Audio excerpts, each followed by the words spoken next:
Welcome to 2025, true believers. It's Anibaxter, your guide to all things Marvel here on Stan Lee Presents.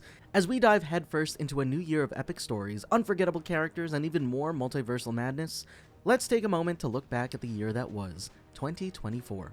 From thrilling Disney Plus series that expanded beloved characters, to blockbuster films that push us further into the Multiverse Saga, and more, Marvel delivered another powerhouse year, whether you personally liked it or not. Then, this won't be our only video. After this recap, look for another video on what's to come in 2025. So, without further ado, Stan Lee presents a Marvel-ous Year in Review. Alright, let's look at the 2024 Marvel highlights. Kicking off the year was Echo, Marvel's first Disney Plus series of 2024, which premiered on January 9th, 2024. This 5-episode series features the titular character Echo, aka Maya Lopez, played by the incredibly talented Alaqua Cox. First introduced to the MCU in the Hawkeye Disney Plus series, she takes center stage as the main character in this spin-off.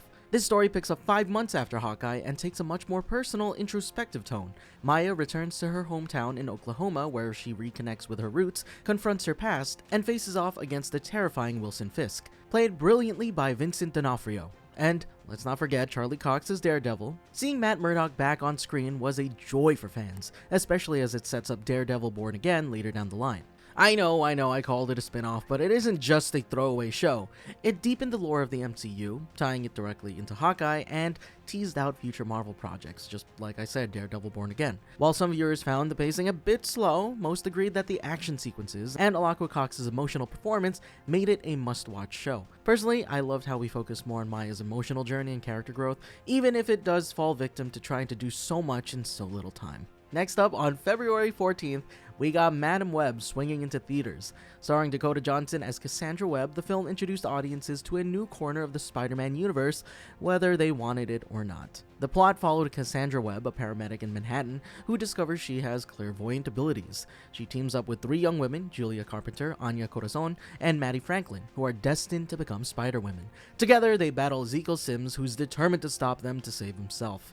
Honestly, there's not much I can say about this one, and that's not because I didn't watch it, it's more because I believe that what needs to be said about the film has been said, and whatever I say won't add much to that. Just next time, don't say that this is an MCU project to your potential actresses, please. Alright, on March 20th, 2024, we got X-Men 97, which landed on Disney Plus and brought back the magic of the 90s with a fresh twist. This revival picks up right where the classic X-Men the Animated Series left off, giving us a chance to reconnect with fan-favorite mutants like Wolverine, Storm, Rogue, Gambit, Cyclops, Beast, Magneto, Nightcrawler, and so much more. Did I miss out Jean Grey? Yes, Jean Grey. I can't believe I missed her out on that list. Well, they're back in action facing off against iconic villains like Mr. Sinister, the Sentinels, and the Hellfire Club. The show feels like a true continuation of the original with the same nostalgic vibe, but with a more polished and updated feel.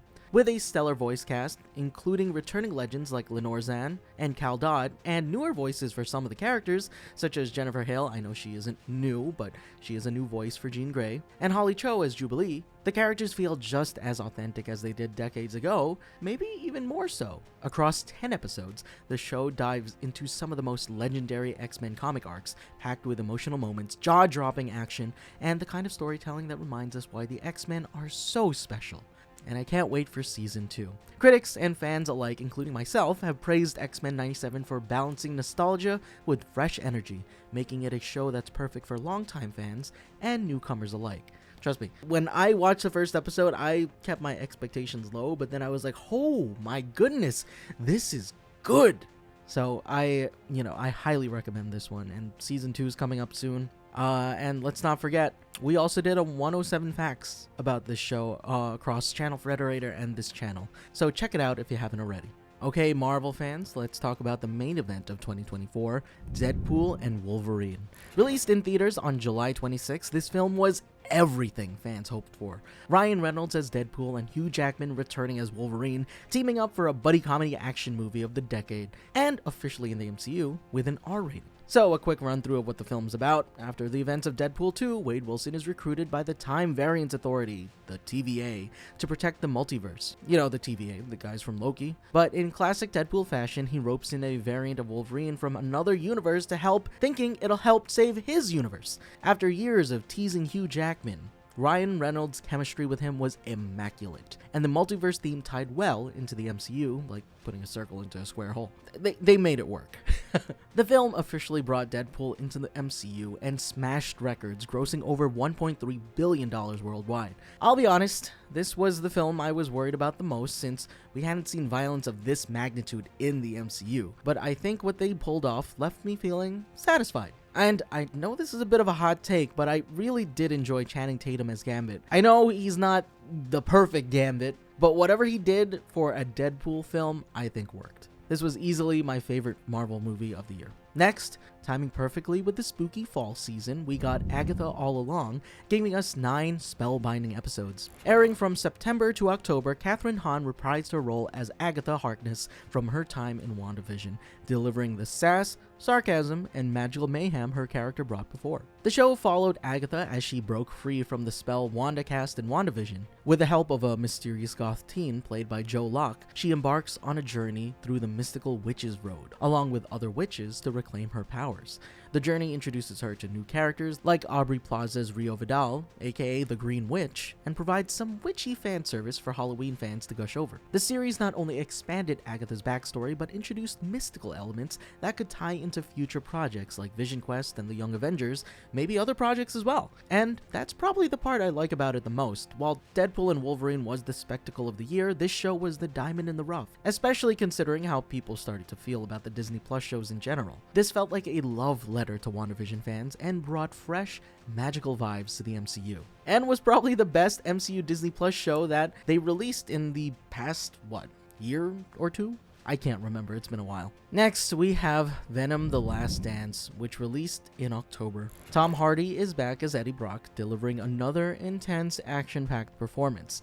The stakes are higher than ever before. But really, Eddie and Venom in this film are on the run from both humans and alien forces, and they also introduced Null, the creator of the symbiotes, which opens up some incredible possibilities for future storylines if they decide to continue with it. While critics were divided, it was a box office hit, grossing over $472 million worldwide. Now, with 3 of these films, I have to say that it's a little hard for me to separate Tom Hardy and Venom now, and this movie kind of solidified that. He's not the most perfect fit, but not everybody can be a Robert Downey Jr. or Chris Evans with their characters. As for the film itself, for the creator of the symbiotes, I felt like Null could have had a bigger part to play, especially considering how big they made him feel in all of the marketing material. But, you know, what's done is done. Honestly, Null maybe could have even helped tie the rest of the Sony-related Spider-Man films as a big bad, kind of like a Thanos vibe, but guess not. Wasted potential, honestly. Now, before we end the video, we wanted to wrap up with some honorable mentions. And funny enough, these are 2 of the Marvel projects that released at the end of the year.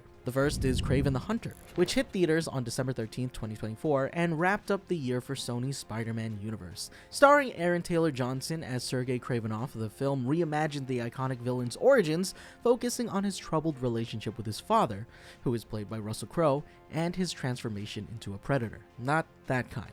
While the brutal action in Taylor Johnson's performance earned some praise, the film did struggle with critics, scoring just 15% on Rotten Tomatoes, and I know you're not really supposed to be like, oh, we'll check out the Rotten Tomatoes score, but that's pretty bad.